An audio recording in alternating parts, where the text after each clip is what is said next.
Praise the lord అండి. మరొక్కసారి మనం అందరం కలుసుకోవడానికి, ఆయన వాక్యాన్ని ధ్యానించడానికి యేసయ్య ఇచ్చిన కృపను బట్టి వందనాలు, స్తోత్రాలు తెలియజేస్తున్నాను. ఈరోజు మనం ఒక టాపిక్ అనుకున్నాం కదా, యేసయ్య ధర్మశాస్త్రాన్ని అతిక్రమించారా అని.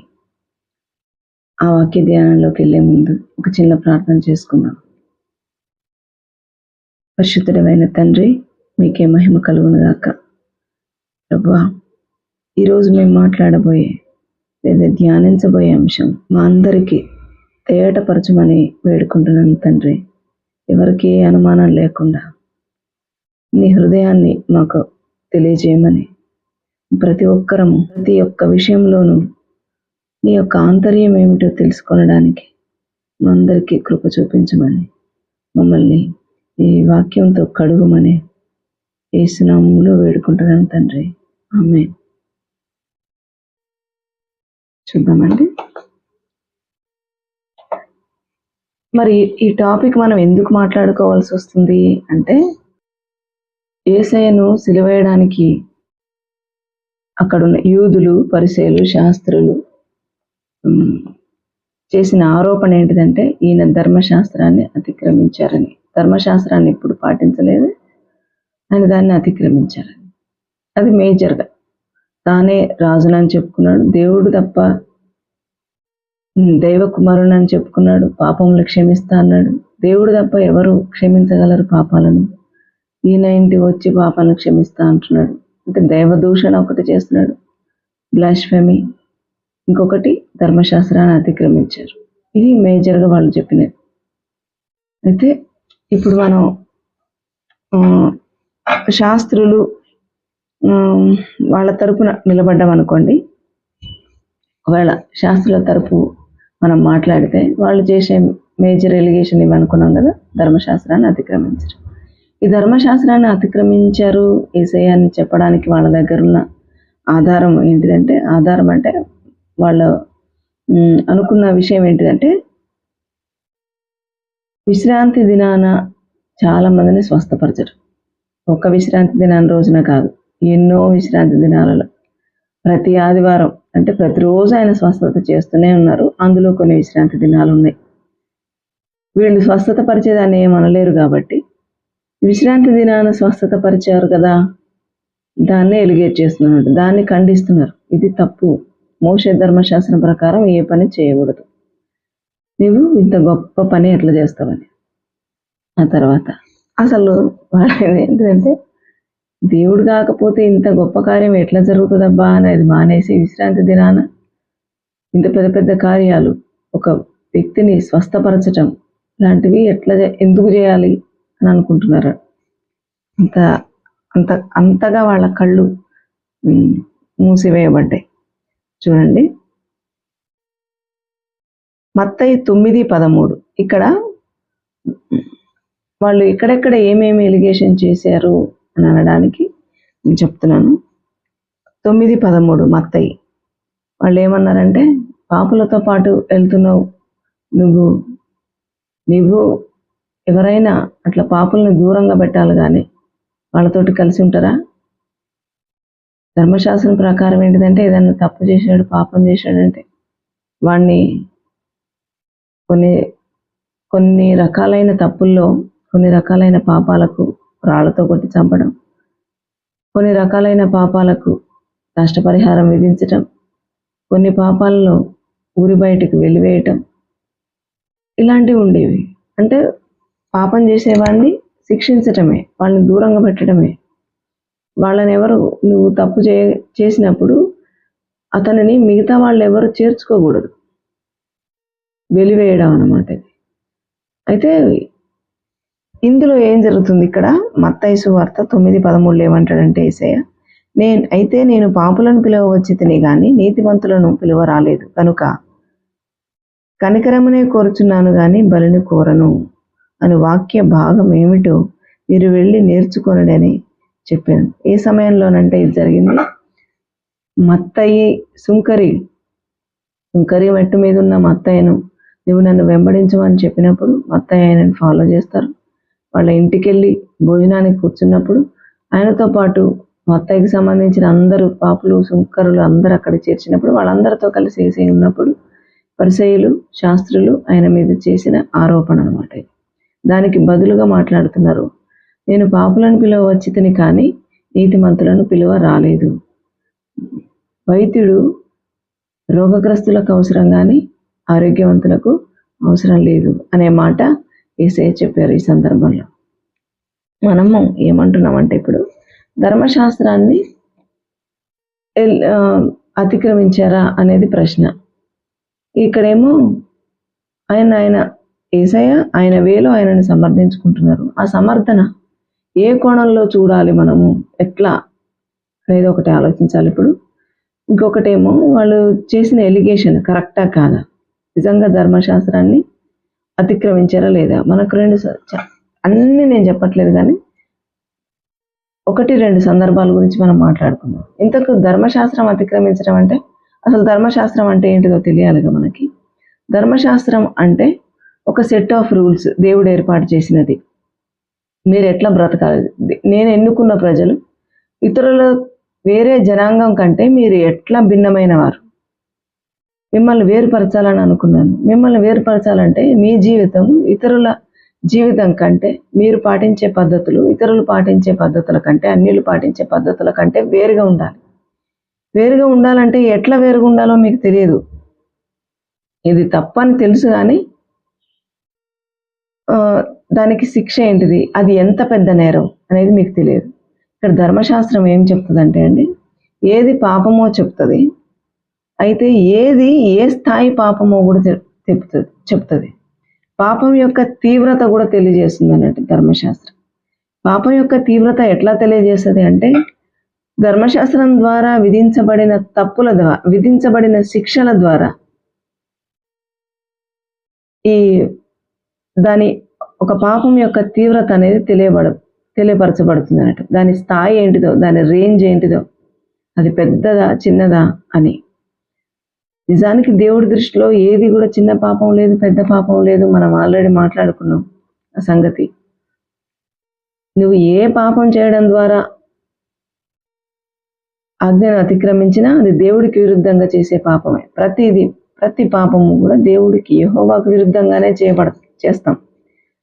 ఆయనకు విరోధంగా దోషం చేయడం అన్నమాట. ఏ పాపానికి కమిట్ అయినా అది చిన్నది కానీ పెద్దది కానీ, అంటే తక్కువ నష్టం చేసినా ఎక్కువ నష్టం చేసినా ప్రతి పాపము దేవుడికి విరుద్ధంగా చేయబడేదే. అయితే దాని స్థాయిని చెప్తున్నాడు దేవుడు. ఆ పాపానికి విధించే శిక్ష ద్వారా ఒక పాపం యొక్క స్థాయిని చెప్తున్నాడు అనమాట. దాని రేంజ్ ఏ స్థాయిలో, తీవ్రమైనదా కాదా అనేది. ఇప్పుడు ఫస్ట్ ఒక పాపాన్ని మనం తీసుకుందాం. 2 విషయాలను ఇక్కడ చర్చిద్దాం. ఒకటి తీవ్రమైనది, ఒకటి తేలికైనది అన్నట్టుగా. ఆయన దృష్టిలో అన్నీ ఒకటే, కానీ ధర్మశాస్త్రం ప్రకారం ఈ రూల్ ప్రకారం ఏముందో చెప్తున్నాను అనమాట. నేను ఒక అబద్ధం చెప్పేది ఉందనుకోండి, ఒక అబద్ధం చెప్పడం ద్వారా ఆయన ధర్మశాస్త్రాన్ని అతిక్రమించారు ఒక వ్యక్తి అనుకుందాం. దేవుడు ప్రకారము అబద్ధం ఆడరాదు, అబద్ధ సాక్ష్యం చెప్పరాదు అనేది ఉంది. అయితే దాన్ని ఒక వ్యక్తి అతిక్రమించారని అనుకుందాం. ఎట్లా అంటే ఒక ఉదాహరణ ద్వారా తీసుకుంటున్నాం. ఒక 2 స్నేహితులు ఉన్నారు. ఒక స్నేహితుడు ఇంకో స్నేహితుడికి, ఇదిగో ఈ ₹1,00,000 నీ దగ్గర ఉంచు, 1 సంవత్సరం తర్వాత నేను తీసుకుంటానని ఇచ్చారనుకుందాం. సంవత్సరం తర్వాత తిరిగి వచ్చినప్పుడు అతను అన్నాడు, నా ₹1,00,000 నాకు ఇస్తావా అని అడిగినప్పుడు, అసలు నువ్వు నాకు ఎప్పుడు ఇచ్చావు, నేను ఎరగను, నీ డబ్బులు నేను తీసుకోలేదు అన్నాడు అనుకోండి. లేదా నువ్వు ఇచ్చినది ఏ దొంగ ఎత్తుకెళ్ళిపోయాడు, నా దగ్గర లేదు, ఇట్లాంటివి చెప్పాడు అనుకోండి. మొత్తానికి అతను అబద్ధం ఆడాడు అనుకోండి. అంటే ఆ ₹1,00,000 ఎగ్గొట్టడానికి అతను మాయ మాటలు చెప్పాడు. ఇప్పుడు ఇతను ఇచ్చినవాడు ఊరుకోడు కదా, యాజకుల దగ్గరికి వెళ్ళి కంప్లైంట్ చేస్తారు. మరి యాజకుల దగ్గరికి వచ్చినప్పుడు దేవుడి సన్నిధిలో ఆయన విచారణ చేస్తారు. ఎట్లాగో అది అబద్ధం అని తేలిపోతుంది. ఆ అబద్ధం నిరూపణ జరగాల్సిందే, ఎందుకంటే అది దాన్ని తెలియపరిచేవాడు స్వయంగా దేవుడే గనుక. ఇక్కడ మనలాగా కోర్టులు కాదు. ధర్మశాస్త్రంలో యాజకుడు దేవుడి దగ్గర విచారించినప్పుడు దేవుడే స్వయంగా సమాధానం చెప్పేవారు ఎవరు ఏం చేశారని. దాని ద్వారా అతని అబద్ధము బయటపడుతుంది, అతని దొంగతనం బయటపడుతుంది కనుక దానికి శిక్ష ఎట్లా ఉండేదంటే, నువ్వు ఎంత ₹1,00,000 తీసుకున్నావో ఆ 1,00,000 ఇచ్చేయాలి. అది కాకుండా ఆ డబ్బులో 5వ వంతును మళ్ళీ తిరిగి చెల్లించాలి కాంపన్సేషన్‌గా. అసలు ఇచ్చేయాలి. దానిలో 5వ వంతును పరిహారంగా చెల్లించాలి. 1,00,000 అనుకున్నాం కదా, ఆ 1,00,000లో 20,000 చెల్లించాలన్నమాట పరిహారంగా. పైగా అసలైనది ఇంకొకటి ఉంది. చూడండి, లేవియకాండము 6వ అధ్యాయం 1-6 వచనాలు చదివితే అందులో పాపం చేసే ప్రతి వాడు కూడా యెహోవాకు విరోధంగా పాపం చేస్తున్నాడు అని రాసింది. లేవియకాండం 6. చూడండి, 2వ వచనం, ఒకడు యెహోవాకు విరోధముగా ద్రోహం చేసి పాపి అయిన ఎడల, అనగా తనకు అప్పగింపబడిన దాని గుర్చే గాని, తాకట్టు ఉంచిన దాని గుర్చే గాని, మరి ఏ విధమైనదైనా గాని అబద్ధ సాక్ష్యం పలికితే అన్నాడు. మొదటి భాగం నేను చూపించాలనుకుంటున్నాను మీకు. ఒకడు యెహోవాకు విరోధముగా ద్రోహం చేసి పాపి అయిన ఎడల అంటే ఏ పాపమైనా చేయను. ఎవరికి ద్రోహం చేసినట్టు అంటే యెహోవాకు ద్రోహం చేసి పాపి అవుతాడనమాట. దీనికి పరిహారంగా ఏం చేస్తున్నాడు ఇప్పుడు, ఒక మోషే విధించిన వెలకు, అంటే అతను 10,000 అయితే 10,000, 20,000 అయితే 20,000, ఎంత ఆయన చెప్తే ఆ డబ్బుకు, ఆ వెలకు ఒక గొర్రెపిల్లని తీసుకొచ్చి యాజకునికి ఇవ్వాలి, పాప పరిహారార్థ బలి ఇది చేయడానికి. ఈ రకంగా అబద్ధం ఆడినందుకు ఇట్లా పరిహారం, ఇది ప్రాసెస్ అనమాట. ఈ శిక్ష విధించబడుతుంది. అదనంగా డబ్బులు 5వ వంతు ఇవ్వాలి, తీసుకున్నది కాక అక్కడ ఏం జరిగిందో నష్టం దాన్ని పూడ్చాలన్నమాట. పైగా పరిహారం కూడా చేయాల్సి ఉంటుంది. ఇట్లా జరిగిపోతుంది. ఈ అబద్ధానికి విధించబడే శిక్ష ఇట్లా ఉంటుంది. అదే ఇంకొక నేరం, పాపం తీసుకున్నాం అనుకోండి, వ్యభిచారం చేసిన ఒక స్త్రీ విషయమై మనం ఆలోచిస్తే, అది కొన్ని ఉదాహరణలు బైబిల్లో ఉన్నాయి గనక చెప్తున్నా. అట్లాంటి స్త్రీ ఎవరైనా ఉంటే దానికి పరిహారం ఏమి లేదు. ఆమెను రాళ్లతో కొట్టి చంపాలి, ఇంకంతే. విచారించాలి, ఆమెది అతనిది ఎవరిదైనా నేరం నిరూపించబడుతుంటే, లేదు రెడ్ హ్యాండెడ్గా ఎవరైనా పట్టుబడితే వాళ్ళని రాళ్లతో కొట్టి చంపాలి. ఇది ధర్మశాస్త్రం చెబుతుంది. ఇక దీనికి ఏ నిష్కృతి లేదు. యాజకుడు పాప పరిహారార్థ బలి ఇవ్వడు, ఏమీ చేయడు. ఆమె ప్రాణం తీసేయాలి, చచ్చేంత వరకు కొట్టాలి, చంపాలి, చచ్చిపోయేంత వరకు కొడుతూనే ఉండాలి, కొట్టేసి వదిలిపెట్టడం కాదు. ఇక చూడండి, మరి ఇట్లాంటిది ఒక సందర్భం. ఇప్పుడు 2 విషయాలలో అతిక్రమించారని అనుకుంటున్నాం కదా, అంటే పరిసయ్యుల దృష్టిలో. ఒకటి, విశ్రాంతి దినాన ఆయన స్వస్థపరచటం. ఆ విషయము ఇక్కడ చూడండి, లూకా 6వ అధ్యాయం 1-5 వచనాలు చదివితే, ఒకసారి యేసయ్య ఒక చేనులో నుంచి ఆయన శిష్యులతో పాటు ప్రయాణిస్తుంటే, ఆ చేనులో వెన్నులు వాళ్ళు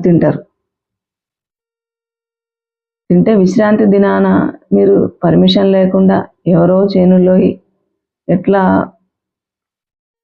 ఆ కంకులు తింటారు అని దాన్ని కూడా ఎలిగేషన్ చేశారు అన్నట్టు.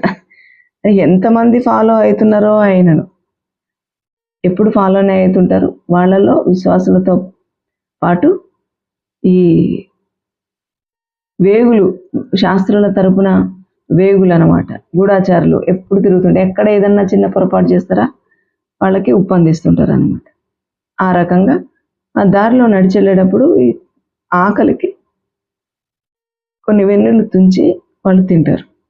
అది మీది నేరం అయిపోయిందని వాళ్ళంటే, ఆయన అంటాడు, దావీదు సముఖపు రొట్టెలు ఎవ్వరు తినకూడనివి, యాజకుడు మాత్రమే తినగలిగిన సముఖపు రొట్టెలను ఆయనతో ఉన్నవారు కలిసి తినలేదా? అది ధర్మశాస్త్రం ప్రకారమే అది తప్పు కానప్పుడు ఇది ఎలాగ తప్పు అవుతుంది? దేవుడు అయిన నేను కేవలం మిగతా అన్ని రోజులకు మాత్రమే కాదు, విశ్రాంతి దినానికి కూడా ప్రభువును అని చెప్తారు. అంటే సకల సర్వ సృష్టికి ప్రభువును, విశ్రాంతి దినానికి కూడా నేనే ప్రభువును. ఈ విశ్రాంతి దినానికి నేను లోబడటం కాదు, అదే నాకు లోబడాలి. విశ్రాంతి దినాన నేను స్వస్థత చేసినా ఏది చేసినా ఆయన ఏ ఉద్దేశంతో చేశారంటే ఈ విశ్రాంతి దినానికి కూడా నేనే ప్రభువును, నా ఆజ్ఞ ప్రకారమే, నా చిత్తం ప్రకారమే ఇది జరుగుతుంది. కానీ ఒక రూల్ కింద నేను ఉండను. నేను రూల్ పెట్టేవాడినే కానీ దాని కింద ఉండేవాడని కాను. నా ఇష్ట ప్రకారం నేను చేయగలను. పైగా అది మంచి కార్యం. దాన్ని అతిక్రమించడానికి దాని కింద నేను లేను. కాబట్టి నేనే దానికి అధిపతిని కాబట్టి నేను దాన్ని చెయ్యగలను. పాపం చేసిన స్త్రీ, వ్యభిచారం చేసిన స్త్రీ నేను తీసుకొచ్చినప్పుడు ఆమెను రెడ్ హ్యాండెడ్గా పట్టుకొని తీసుకొచ్చి ఇద్దరిని పట్టుకున్నారు. పురుషుని వదిలేశారు, స్త్రీని మాత్రం ఆయన దగ్గరకు తీసుకొచ్చి ధర్మశాస్త్రం ప్రకారం ఈమెను రాళ్లతో కొట్టి చంపాలి, మరి మీరేమంటారు అని అడిగారు అనమాట. అప్పుడు ఆయన ఏమన్నాడు, మొదట ఇది ఎక్కడ జరిగింది? యోహాను 8వ అధ్యాయం 3వ వచనంలో, మీలో పాపం లేనివాడు ఎవరైనా ఉంటే మొదటగా రాయేయండి అని చెప్పారు కదా. ఇక్కడ ఆయన ఏమంటాడంటే ఒక్కరు కూడా ఎవ్వరు ఆ కార్యం చేయలేదు. వాళ్ళ మనస్సాక్షి గద్దింపునకు వాళ్ళని ప్రతి ఒక్కరిని వాళ్ళ మనస్సాక్షి గద్దించిందంట. మూల భాషలో రాయబడి ఉంది అట్లా. అది భయం వేసి అందరికీ అక్కడ ఎవరు రాయి అక్కడ పడేసి అందరు వెళ్ళిపోతారు. ఆయన అంటాడు, అమ్మా నిన్ను ఎవరు శిక్షించలేదా? లేదు ప్రభు, నన్ను ఎవరు శిక్షించలేదు. అయితే నేను కూడా నిన్ను శిక్షించను, వెళ్ళు, తిరిగి ఏ మాత్రం పాపం చెయ్యకు అని చెప్తాడు ఆయన. అంటే ఇక్కడ ఈ సందర్భంగా ఎందుకు ఇట్లా జరిగింది? నిజానికి ధర్మశాస్త్రం ప్రకారం ఆమెను రాళ్లతో కొట్టి చంపాలి కదా, మరి చంపడెందుకు దేవుడు? ఇప్పుడు అది అతిక్రమణ కాదా అని వాళ్ళ ప్రశ్న. దీనికి ఆయన సమాధానం ఏంటిదంటే, బలిని కోరను గాని కనికరమునే కోరుదును. హోషేయ 6:6లో ఈ మాట ఉంది. దాన్ని ఎక్కడ మాట్లాడుతున్నాడంటే దేవుడు మత్తయి 9:13లో ఈ మాటను, హోషేయ గ్రంథంలో రాయబడిన 6వ అధ్యాయం 6వ వచనంలోని మాటను ఇక్కడ మళ్ళీ ఒకసారి లేఖనాలనే వాళ్ళకి ఎత్తి చూపిస్తున్నాడు దేవుడు. దాని నుంచే సమాధానం చెప్తున్నారు. చూడండి, అయితే నేను పాపులను పిలువవచ్చును గాని నీతిమంతులను పిలువరాలేదు గనుక కనికరమునే కోరుచున్నాను గాని బలిని కోరను అను వాక్య భావం ఏమిటో మీరు వెళ్ళి నేర్చుకొనడని చెప్పాను. అక్కడ ఏం చెప్పాడో అదే ఇక్కడ ఆయన పాటిస్తున్నారు. ఆయన బలిని కోరట్లేదు, కనికరమునే కోరుతున్నారు. ధర్మశాస్త్రం ప్రకారం బలి అయితే పాప పరిహారార్థ బలి, లేకపోతే ఏకంగా ఆ వ్యక్తి యొక్క ప్రాణాన్నే బలి ఇచ్చేయాలి, ఇక తీసేయాలి. రాళ్లతో కొట్టి చంపడం అంటే చంపేయాలి, ఇంకా నిష్కృతి లేదు వాళ్ళ పాపానికి. నేనేమంటున్నానంటే ఒకరు ప్రాణం తీయడము నేను కోరుకోవటం లేదు. వాళ్ళు పాపం నుంచి ఆ రూలు అంత కఠినంగా పెట్టడానికి కారణం ఏంటిదంటే మీరు ఆ పని చేయకుండా ఉండాలని, మిమ్మల్ని పాపం నుంచి తప్పించాలనే కానీ ఆ పాపం మీరు చేస్తే దాని ద్వారా మీరు శిక్ష పొందాలని కాదు, మీరు చెయ్యాలని, అందరూ రాళ్లతో కొట్టి మిమ్మల్ని చంపాలని నేను ఆ రూల్ ఏర్పాటు చేయలేదు. మీరు అసలు అంత కఠినమైన శిక్ష ఉంది కాబట్టి మీరు చేయకుండా ఉండాలని నేను ఈ కఠినమైన రూల్ పెట్టాను. కానీ నేను బలిని కోరట్లేదు, కనికరమునే కోరుతున్నాను. ఇప్పుడు నేను మీలో ఒకటిగా దేవుణ్ణి దిగి రక్త మాంసాలు ధరించి మీలో మధ్య తిరుగుతున్నాను. దేవుడు నాకు మనుష్య కుమారుడు విశ్రాంతి దినమును కూడా ప్రభు ఇంకా ఏమన్నాడంటే, ఆయన పాపములు క్షమించుటకు భూమి మీద మనుష్య కుమారునికి అధికారం ఇయ్యబడెను. లూకా 5:24 వచనంలో చూస్తే అక్కడ ఏమన్నాడంటే, అమ్మ నీ పాపములు క్షమించబడ్డాయి, నువ్వు వెళ్ళి ఇంకా పాపం చెయ్యకు అని చెప్పాడు. పాపాన్ని క్షమించాడు. ఇక పాపాన్ని క్షమించడానికి ఆయనకు అధికారం ఇవ్వబడిందని లూకా 5:24లో చెప్తున్నారు. ఇక పాపాన్ని క్షమించడానికి ఆయనకు అధికారం ఇవ్వబడినప్పుడు, పాపాన్ని ఆయన క్షమించేసినప్పుడు ఇక శిక్ష ఎక్కడిది? శిక్ష లేదుగా ఇంకా. అందుకని పాపాన్నే నేను క్షమిస్తున్నాను, ఇక శిక్ష నీకు విధించను. శిక్ష లేదు కాబట్టి ఇక రాళ్లతో కొట్టి చంపనవసరం లేదు. నేను క్షమించేస్తున్నా. అంతకుముందు క్షమాపణ లేదు ధర్మశాస్త్రం ప్రకారం. కానీ క్షమించగలిగిన వాడు భూలోకానికి వచ్చేసిన తర్వాత, ఆయన ఎదుట ఇది జరుగుతున్న తర్వాత, నేరుగా ఆయన ఒక్క మాట ద్వారా నేను క్షమించానని చెప్పిన తర్వాత, ఇక శిక్ష వేయడానికి అవకాశమే లేదు, అవసరం లేదు అసలు. అందుకని ఆయన దాన్ని తప్పించాడనమాట. ఇక్కడ ఉన్న విషయం అది. ఏ పాపినైనా సరే విశ్రాంతి దినాన ఆయన ఎందుకు విడిపించారంటే, స్వస్థత ఇచ్చారంటే, కొందరు పాపులను ఏమన్నాడంటే ఆయన, అస్వస్థంగా ఉన్న వాళ్ళను, కుష్ఠరోగులను, తర్వాత పక్షవాతంతో ఉన్న వాళ్ళను, మీ పాపాలు క్షమించబడ్డాయి, ఇక మీ పరుపెత్తుకొని మీరు నడవండి అన్నారు. కోనేరు దగ్గర 38 సంవత్సరాలు, సిలోయం కోనేరు దగ్గర 38 సంవత్సరాల నుంచి అస్వస్థతగా ఉన్న వ్యక్తితోటి కూడా నీ పాపాలు క్షమించబడ్డాయి, నీ పరుపెత్తుకొని నడుమన్నారు.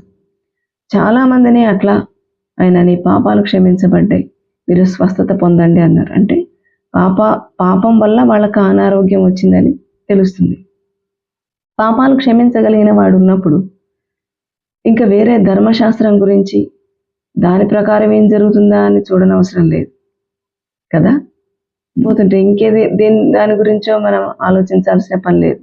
ఒక ఉదాహరణ చెప్తాను నేను. నాకు చిన్నప్పటి నుంచి నాకు ఈ ఆలోచన ఉండేది. సిలోయం కోనేరు దగ్గర 38 సంవత్సరాల నుంచి ఆయన పడి ఉన్నప్పుడు ఎవ్వరు కూడా, దేవదూత వచ్చినప్పుడు నీళ్లు కదిలించినప్పుడు ఎవ్వరు ఈయనను అందులోకి దించట్లేదు. అందుకని ఈయన 38 సంవత్సరాల నుంచి వెయిట్ చేస్తూనే ఉన్నారు. నేను అనుకున్నా, యేసయ్య ఆయన దగ్గరికి వచ్చినప్పుడు ఆయన ఏమంటాడు, పరుపెత్తుకొని నడవమంటాడేంది. నేను అనుకున్నాను, దేవుడు ఆయన ఆ టైంకు దేవదూత నీళ్లు కదిలించే టైంకి వచ్చి ఆయనను అందులో ముంచుతాడేమో, ఈ సహాయం ఆయన వచ్చి చేస్తారేమో అనుకునేదాన్ని నేను. అందుకు భిన్నంగా ఉంటుంది. ఆ తర్వాత అర్థమైంది. ఎప్పటికో నేను చిన్నప్పుడు క్యాటిజం క్లాస్లో ఇట్లా అనుకునేదాన్ని, దేవుడు వచ్చి ఆయనకు ఏ సహాయం కోసం ఎదురు చూస్తున్నాడు, ఆయన నీళ్ళల్లో దింపాలని చూస్తున్నాడు. ఎవరన్నా వచ్చి నన్ను ఆ నీళ్ళల్లో, దేవదూత వచ్చినప్పుడు నీళ్లు కదిలించినప్పుడు నన్ను అందులో ఎవరైనా దింపితే బాగుండు, ఆ సహాయం కోసమే ఆయన ఎదురు చూస్తున్నారు. కానీ ఎవరో వచ్చి నన్ను నేరుగా అందులో దింపకుండానే నన్ను స్వస్థపరుస్తారని ఆయన ఊహించట్లేదు. దేవుడు చేసిన పని అదే. ఆయన పాపాలు క్షమించగలిగిన వాడు ఆయన దగ్గరే ఉంటే, ఇక దేవదూత వచ్చినప్పుడు కదిలించినప్పుడు నీళ్లు ఆయనను తీసుకెళ్ళి అందులో దించడం ఎందుకు, పాపాలు క్షమించడానికి ఇంకేదో కార్యం చేయడం ఎందుకు, నేరుగా క్షమించగలిగిన వాడే ఇక్కడ ఉన్నాడు కదా, ఇంకా అవసరం లేదు. అట్లనే ఇక్కడ కూడా అంతే. క్షమించగలిగిన దేవుడు స్వయంగా పరలోకం నుంచి భూలోకానికి దిగి వస్తే ఇక ధర్మశాస్త్రం ప్రకారం ఆయనని వాళ్ళని శిక్షించడానికి అవసరం లేదు. అందువల్ల ఆయన అతిక్రమించారని చెప్పడానికి లేదు. పైగా ఇంకేమన్నారంటే దేవుడు ఇతర సందర్భాల్లో, నేను ధర్మశాస్త్రాన్ని పాటించడానికే వచ్చాను కానీ దాన్ని కొట్టివేయడానికి రాలేదు అన్నారు. దానికి ఒక సందర్భం కూడా ఉంది.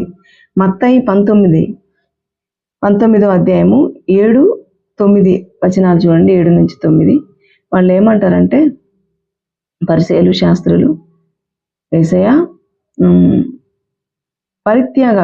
పరిత్యాగ పత్రికనిచ్చి ఒకడు తన భార్యను విడనాడొచ్చని మోషే చెప్తున్నారు కదా, మీరేమంటారు దానికి అని అడిగినప్పుడు ఆయన అన్నాడు, మీ హృదయ కాఠిన్యతను బట్టి అట్లా మోషే ధర్మశాస్త్రంలో చెప్పబడింది కానీ ఆది నుంచి అలాగూ జరగలేదు అన్నారు.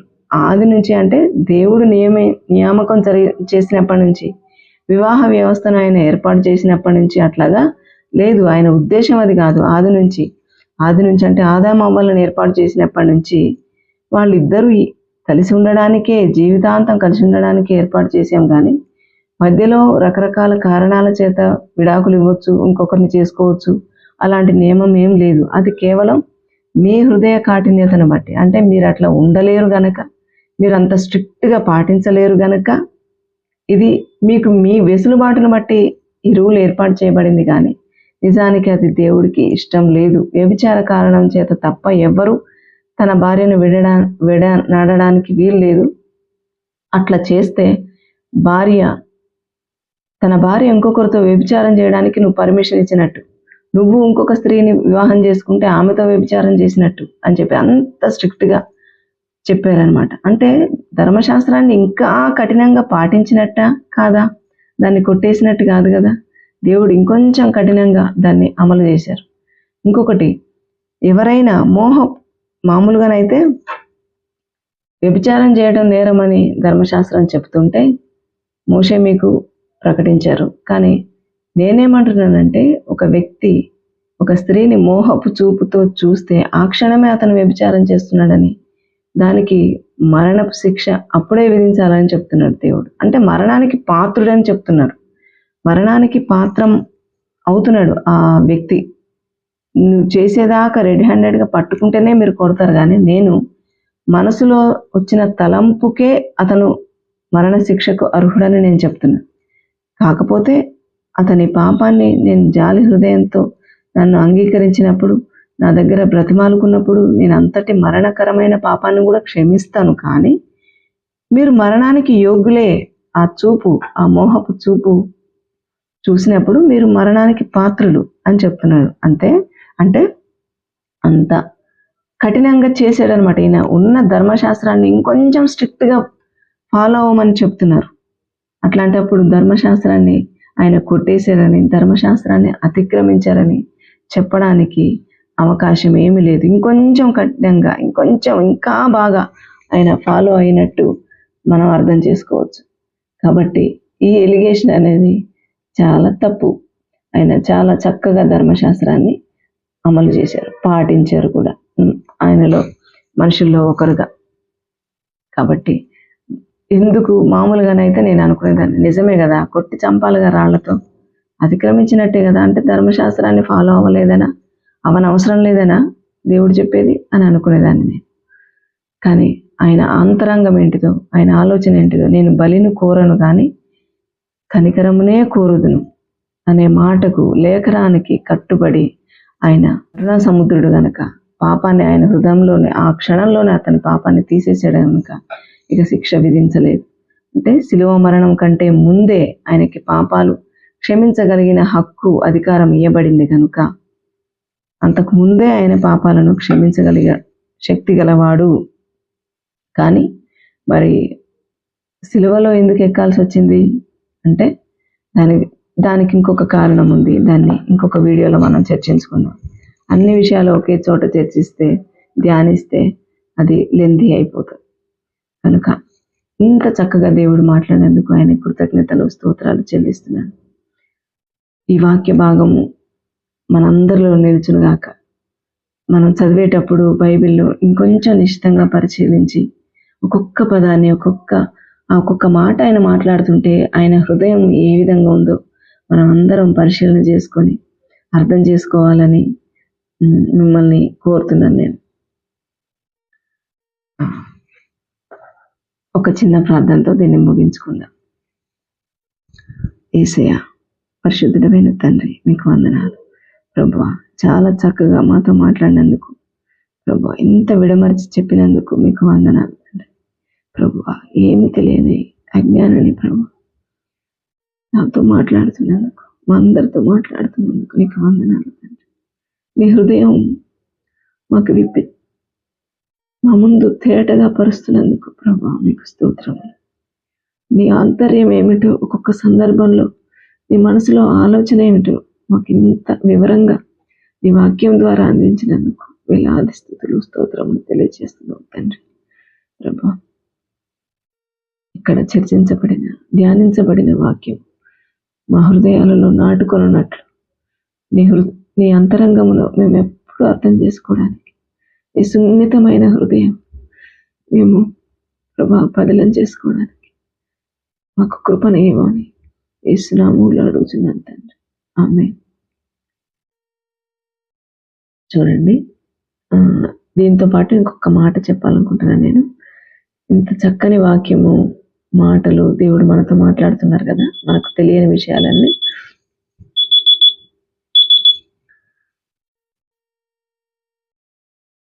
ఈ వీడియోను తప్పనిసరిగా మీరు షేర్ చేయండి, కామెంట్ చేయండి. చూస్తున్నారు చాలా మంది, కానీ ఒక చిన్న కామెంట్ కూడా పెట్టట్లేదు, మర్చిపోతున్నారు మీరు.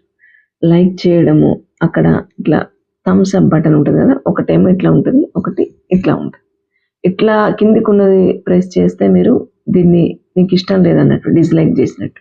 ఈ పైకున్న దాన్ని ప్రెస్ చేస్తే మీరు దీన్ని ఇష్టపడుతున్నట్టు, లైక్ చేసినట్టు. అట్లా లైక్ చేయడం వల్ల ఏమవుతుందంటే ఈ వీడియో ఇంకొకరికి షేర్ అవుతుంది. ఒకసారే టచ్ చేయాలి, రెండోసారి టచ్ చేస్తే చేసిన లైక్ పోతుంది. ఒక్కసారి ఇట్లా థమ్స్ అప్ ఉన్న బటన్ని మీరు ఈ వీడియో కింద ఇట్లా లైక్ అనేది ఒక బటన్ కనిపిస్తుంది, ఇట్లా కనిపించిన దాని మీద ఇట్లా ప్రెస్ చేయండి చాలు, దానివల్ల లైక్ అవుతుంది.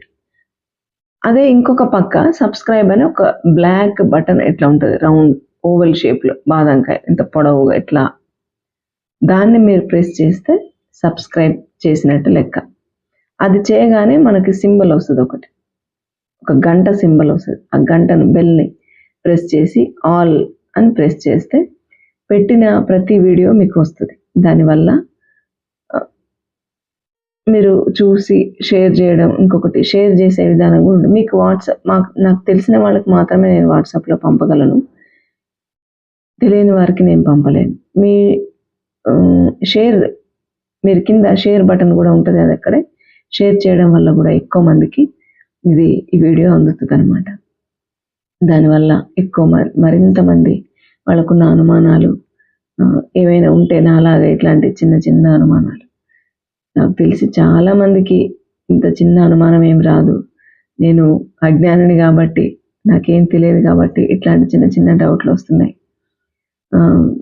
మీలో చాలామందికి వీటి వివరం బాగా తెలిసి ఉండొచ్చు, నాకు తెలియదు.